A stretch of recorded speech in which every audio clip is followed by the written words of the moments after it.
coffee crew. Welcome back, besties. I want to give a special welcome to all the new listeners who have found us these past couple weeks. The show's picked up some steam. I see all of you. I appreciate all of you. And I am way glad you're here. So grab your coffee, grab your project, pull up a chair, make yourself at home. All right, my DNA results are in. And listen, I have thoughts. Two of my biggest results were English, like 32%, no surprise. But the Scottish and Welsh combining at 26 was actually a surprise because no one has ever once mentioned to me Scottish. Dutch and German at like 11, and then there were sprinkles of like Breton, East European, Irish, Danish, French, Swedish, and Norwegian. So I'm pretty much a walking version of the British sauce with some continental Europe sprinkled in. All I know is that my gene clusters, the same way my family clusters. We don't travel. We all kind of stick in the same area. And honestly, it shows. And here's the part I love about these kits. If you ever get a chance to do one, I think it's worth it. Just to kind of see the breakdown. But you finally get the receipts on all those family tall tales. You know what I'm talking about. Your great-great-great-grandfather was Indian. Your great-great-great-grandmother was Italian. Sometimes the DNA results will confirm it. Sometimes they very much do not. Either way, you finally know, and you can put on your own version of Maury with the results. The DNA determined that was a lie. Now, the last couple of weeks, we've been diving into the deep, big stuff. Systems, power, who's pulling the strings, and all of that matters. But sometimes you kind of have to stop looking outward and just check in with yourself. And don't get me wrong, all that stuff adds up to the weight of what we carry every day. But sometimes it's just a Tuesday, you're exhausted, and you are still doing all the things because you have to. So we're going to talk about Tuesday today. So there's tired from a hard thing. And then there's tired from everything, every day, day in and day out. Those are not the same flavor, and they taste very different. Kind of like all the different creamers. You can taste the difference. The first one is a shape. You can pinpoint it out in a lineup. You know what caused it. You know roughly when it'll end. There's usually a clear finish line somewhere in front of you. You just have to hang on, and eventually it'll pass. Someone is sick. There's a huge project at work that was due like yesterday. The kids are in 3 different tournaments in the same weekend in 2 different towns. Something genuinely big is happening in this moment. That's hired makes sense. It's easy to name out loud. People understand it when you tell them about it. And that almost gives you permission to be tired.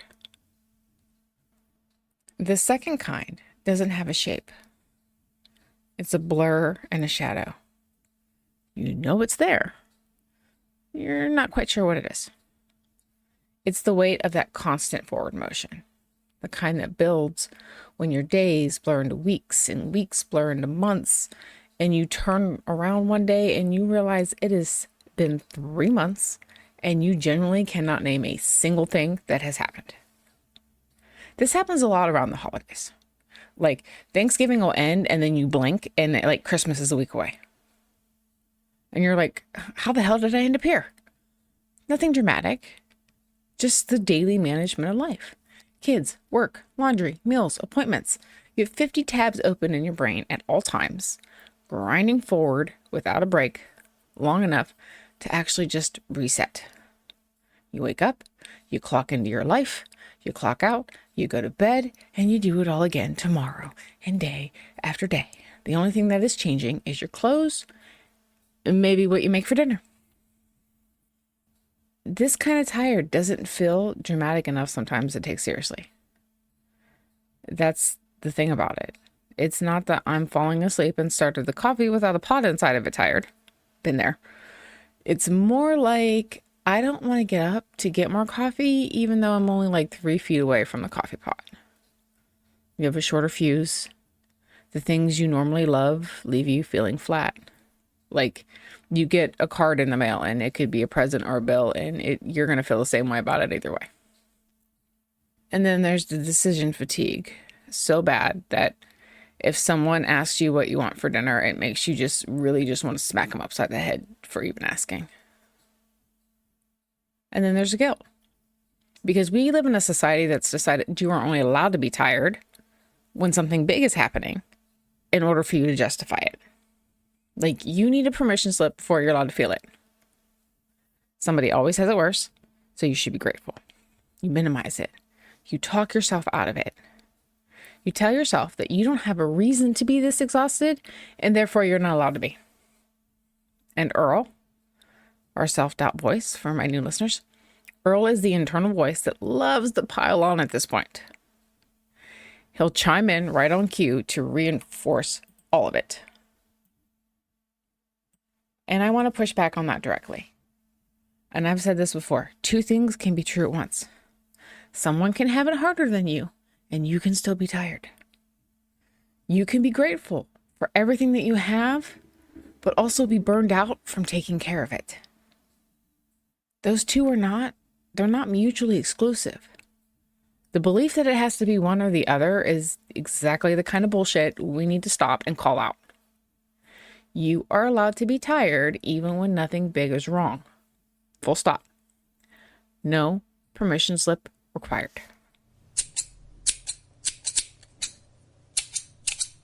All right, since we picked up new listeners, my reoccurring segments, I'm just going to give a little brief. This is what it is. So this segment is what I call Stitch Happens. And it's exactly what it sounds like.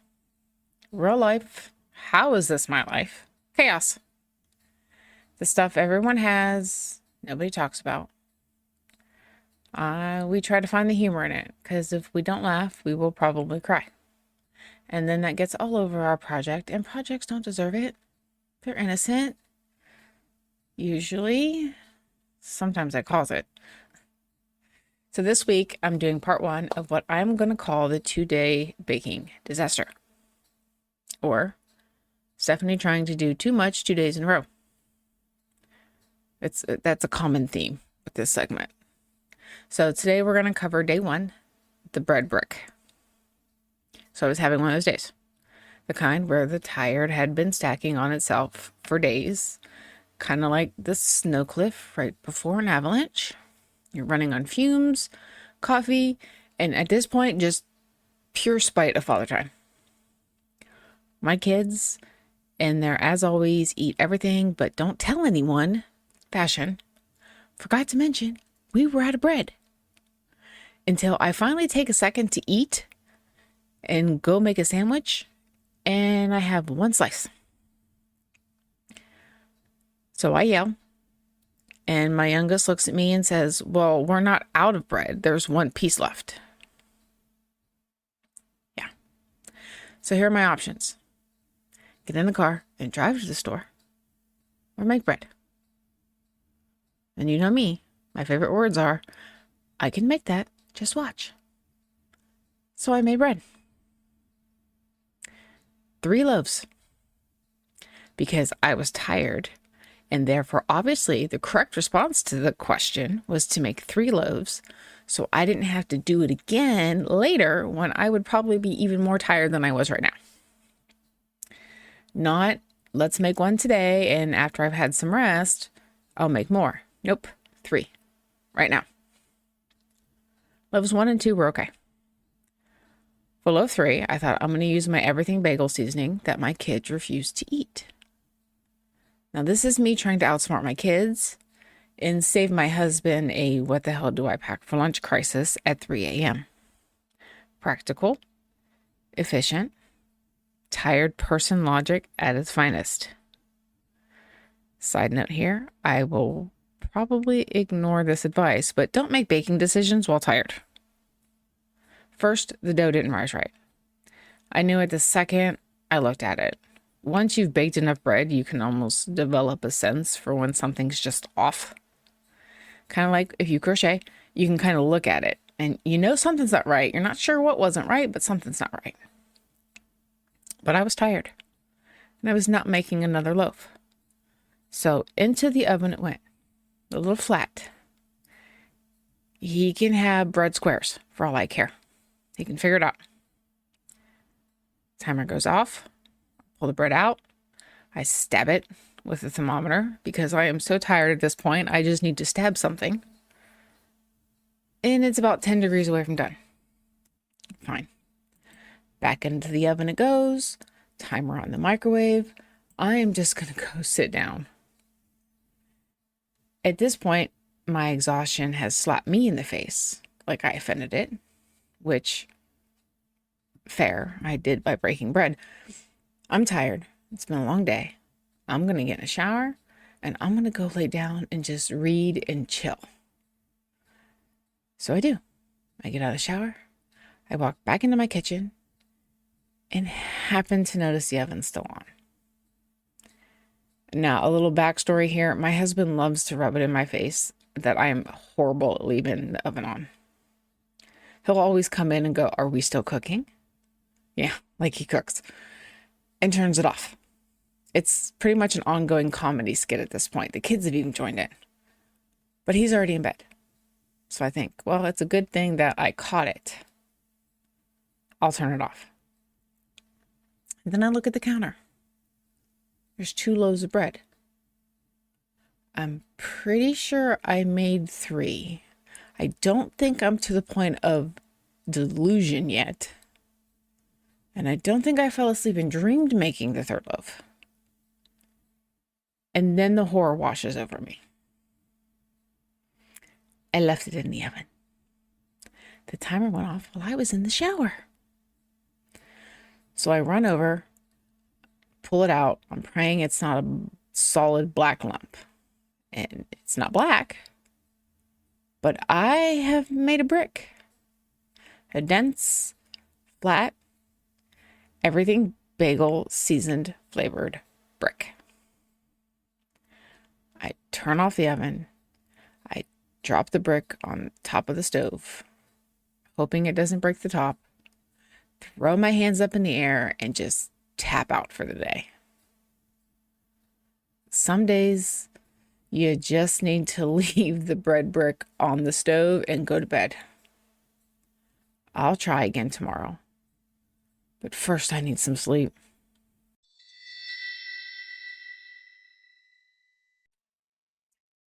Now, I've talked about this in previous episodes. Giving up and taking a rest are not the same thing.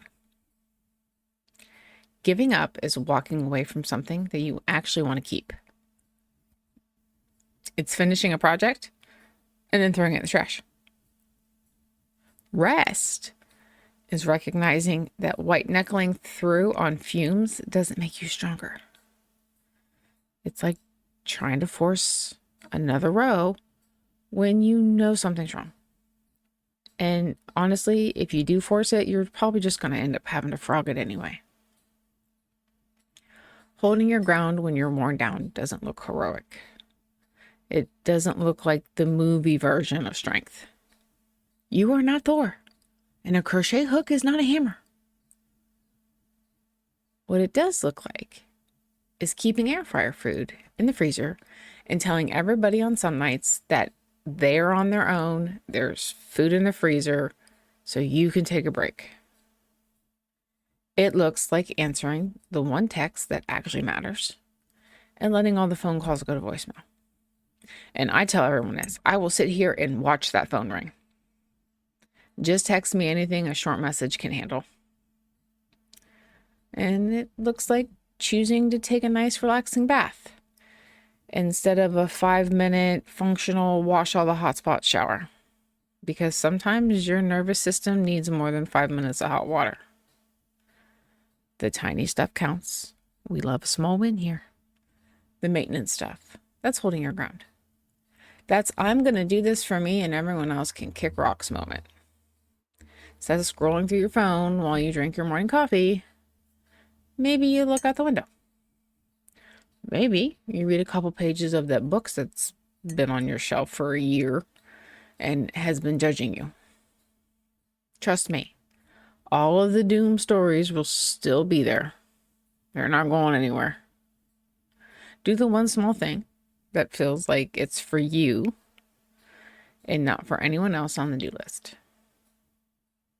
You know, there's a reason I tell you to put on your own oxygen mask before helping anyone else. Not put on the mask for the entire plane, pass out, and hope that the other passengers carry you to safety. Get your mask, take a breath, and then help everyone else. You cannot pour from an empty cup. I know, cliche. But if the pop's empty and you still try to get coffee, you're just going to have a cup of creamer. And it might sound like it'd be okay, but it's not. You're running yourself into the ground is not a badge of honor. It's your own barf. You have permission to do less without disappearing. If someone asked you to take something on and you genuinely do not have gas in the tank, you just tell them. You are allowed to say that. You don't have to manufacture an excuse. You do not have to perform being fine. You can just say, I don't have the capacity for that right now. And if they don't like it, that's on them. Not you. And the people in your corner, let them help. That's also holding your ground. It's texting your husband to stop and grab a loaf of bread on the way home instead of trying to be a baker on a day when you are clearly not in any condition to be a baker. Letting people in is not weakness. It's how you stay alive on the plane.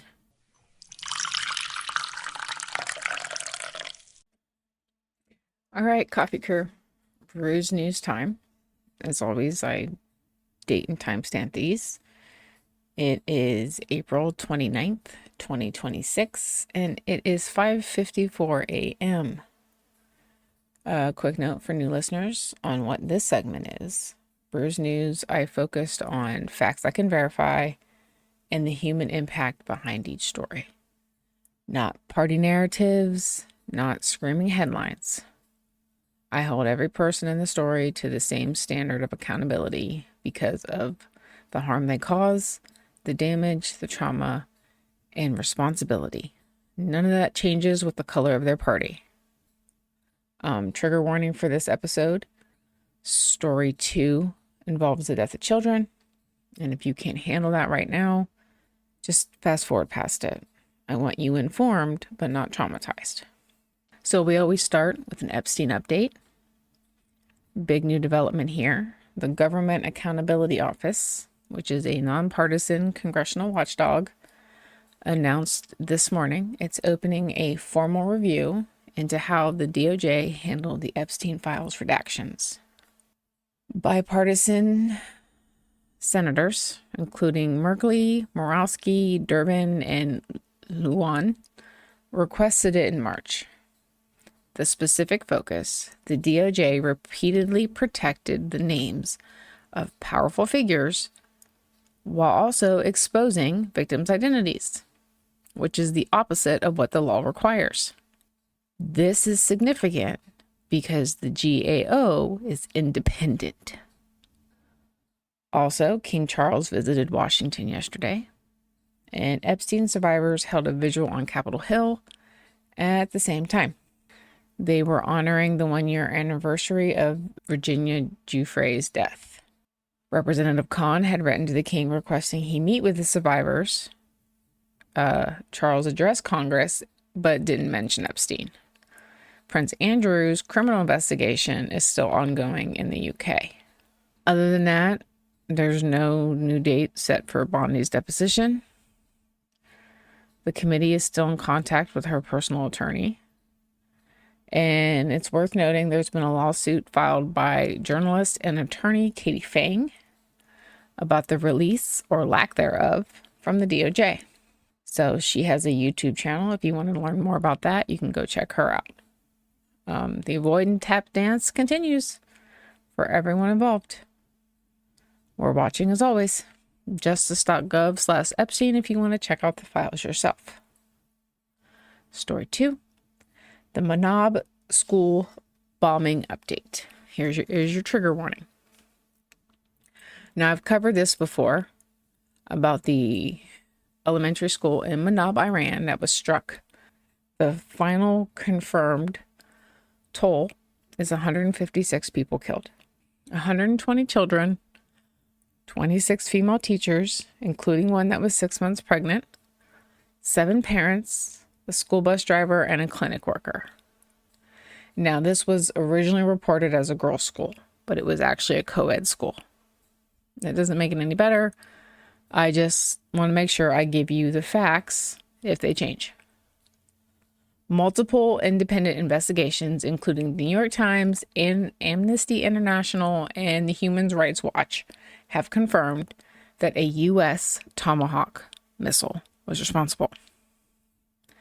The Pentagon's, their internal investigation has not reached a final conclusion, but sources briefed on the preliminary findings told CNN it was likely American. The official line from the administration remains that it is under investigation and may have been caused by outdated targeting data. This week, the story has broken about a 7-year-old, Makan Nasari. His parents are the only family who have not been able to bury their child. After 7 weeks of searching for his remains, authorities have deemed the case closed. His mother had called the school bus driver to go pick him up because she didn't know the war had already started. A second missile hit before anyone could get there. I'm not going to editorialize this much here. I think the names and the victims matter. The numbers are staggering enough. 156 innocent people. But especially Makan Nasari, who was 7 years old, and his parents can't even bury him. He deserved to go to school and go home. That's what war costs. And the news cycle just kind of moves on before the ink is even dry on the story. Story 3, I want to talk about the U.S. troops. Photos have been circulating from the USS Abraham Lincoln and the USS Tripoli. Both have been deployed to the Middle East. These photos show meals being served to sailors and Marines. A single piece of processed gray meat, boiled carrots, 3 empty compartments on a tray. A Marine on the Tripoli sent his family a photo of a handful of shredded meat in 1 tortilla. The coffee machine has been broken for weeks. Fresh fruits and vegetables ran out a long time ago. Postal delivery to the troops in the Middle East was suspended when the war started. Food parcels from families are sitting in warehouses. And this kind of hits even harder when, I think it was like a month ago, the news story broke that the Pentagons were spending a lot of money on things like steak, lobsters, and other outrageous expenses. The people making these decisions about war are not eating shredded meat in a tortilla. They get steak, shrimp, and in the case of one, a piano. The people actually living it are eating from a 3-compartment tray with 2 of them empty.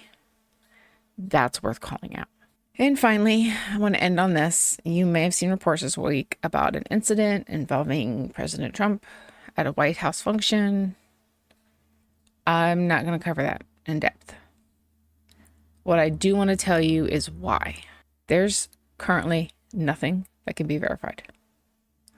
The accounts are coming from different sources, are contradicting each other. There are accusations about footage being edited. At this point, I can't tell you what is fact and what is not. For Brews News, I only like to report what I can confirm with confidence. You don't earn people's trust with guesses. You earn it with truth. And sometimes that truth is, I don't know. When there are verified facts to share, I will share them. Until then, I encourage everyone to be cautious about what they're accepting as true on this one, from any source, in any direction, by any party.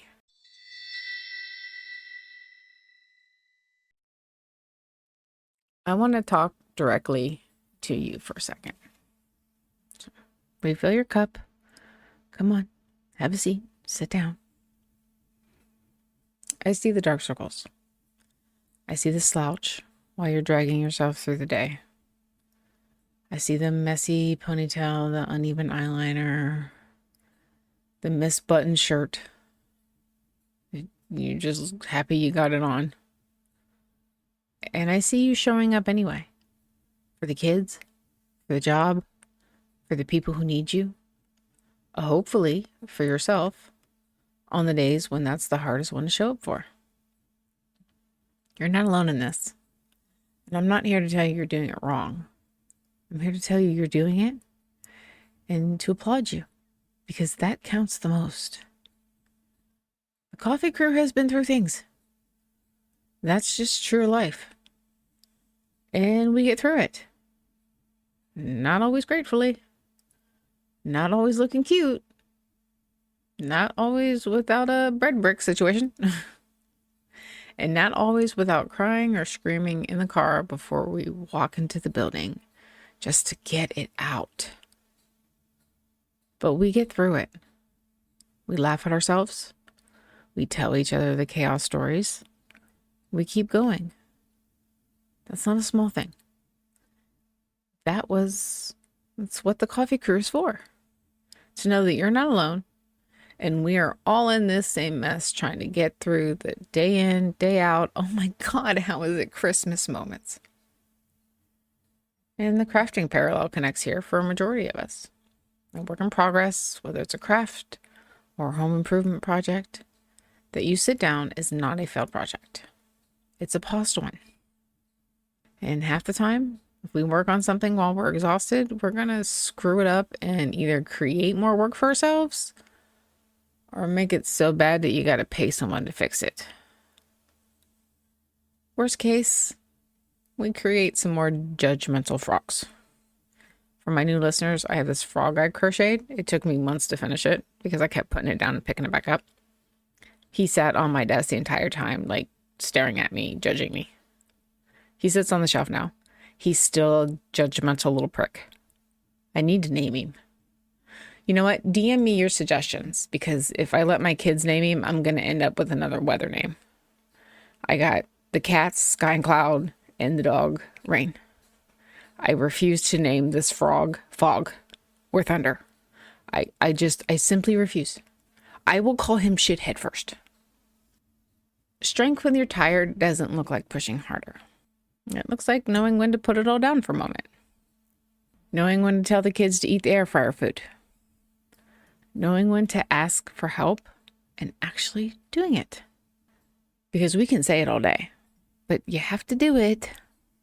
Knowing that you don't have to be running at full capacity from sunup to sundown to be valuable, to be present, to be enough. You do not have to earn rest. You do not have to justify it. You do not need a permission slip from anyone. You don't have to be at your best to deserve care, yours or anyone else's. Tired is not the same thing as done. You were still here. You still showed up. That matters. Just, maybe try and squeeze in a nap. All right, coffee crew. Time for Shovel Happens. This is where we take a moment to ground ourselves out and learn a tarot card while we do it. Take a nice, deep breath. Let the episode settle. I got you. This week's card is the Nine of Wands. Close your eyes if you can, and let this be your moment of rest. The scene is dark. You can see rocks and dry brush on the sides of the path. It's not an easy road, and it's not well lit. But there is a path. Standing in the center of it is a man in a dark cloak with the hood pulled up. You can see his long gray beard, the tip of his nose, but most of his face is in the shadow. He's been walking for a while. You could feel it in the way he stands, the way the cloak sits on him. This is not the beginning of his journey. In his hand is a staff, the top of it illuminated with magical fire, glowing, with trails of light coming off of it, lighting just enough the path ahead to keep moving. Not a floodlight, just enough. His posture is tired but determined. He is walking.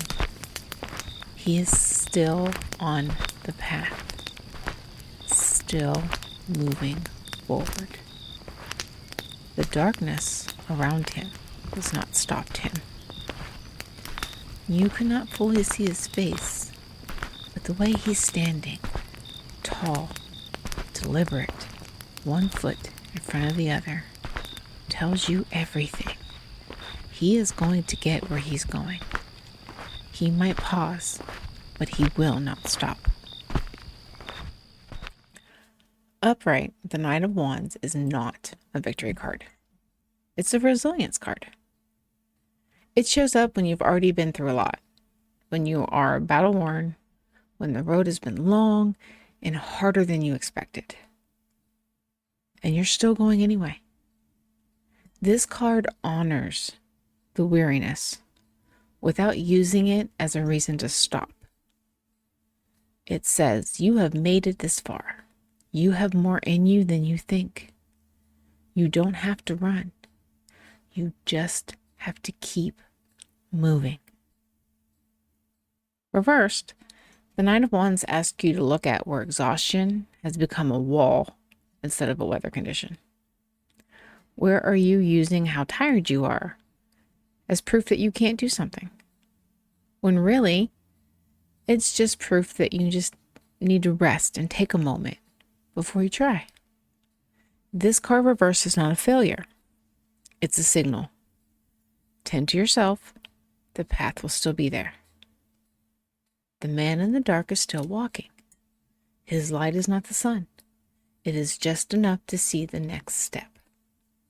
That is all any of us actually need.